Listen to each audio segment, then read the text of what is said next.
7 గుర్రాలకు సంబంధించిన 7 తెల్ల గుర్రాలకు సంబంధించిన చిత్రపటాన్ని మీ బెడ్రూమ్‌లో పెట్టుకోవడం చాలా చాలా మంచిదనమాట. ఇది మీరు ఎలా ఉంటుందంటే గూగుల్ సెర్చ్‌లో చూసినా సరే వస్తుందనమాట. ఇది ఖచ్చితంగా మనకు అదృష్టాన్ని తీసుకొస్తుంది. బెడ్రూమ్‌లో ఉత్తర దిశకు గానీ, తూర్పు దిశకు గోడ గానీ దీన్ని అమర్చడం వలన చాలా వరకు ఇంట్లో ఉన్న వాళ్ళ మధ్య బంధాలు బాగుంటాయన్నమాట. ఎప్పుడు కీచులాటలు, చిరాకులు ఏదో దానికి గొడవ పడుతున్నారు.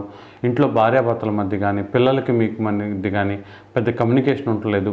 పెద్ద దానికి గొడవ ఉంటుంది అనుకున్న వాళ్ళు, లేదా ఆఫీస్‌లో అట్మాస్ఫియర్ సరిగ్గా లేదు, మీ వర్క్ ప్లేస్‌లో కూడా అట్మాస్ఫియర్ సరిగ్గా లేదు, మీకు మీ పార్ట్నర్స్‌కి మీ కింద పనిచేసే వాళ్ళకి సరైన కమ్యూనికేషన్ లేదు, సరిగ్గా పడట్లేదు అనుకున్న వాళ్ళు అక్కడైనా సరే 7 గుర్రాల తెల్ల గుర్రాల చిత్రపటాన్ని ఆఫీస్‌లో కానీ, ఇంట్లో బెడ్రూమ్‌లో కానీ పెట్టుకోవడం వలన, ఆఫీస్‌లో మీ రూమ్‌లో పెట్టుకోవడం వలన తప్పకుండా ఈ వాస్తు సంబంధిత దోషాలు, ప్రత్యేకించి మనుషుల మధ్య బంధాలు, కమ్యూనికేషన్ సరిగ్గా లేకపోవడం అనే ఇబ్బందులు తొలగి చక్కగా మీరు కమ్యూనికేషన్ బాగుండి ముందుకు వెళ్ళే అవకాశం ఉంటుంది.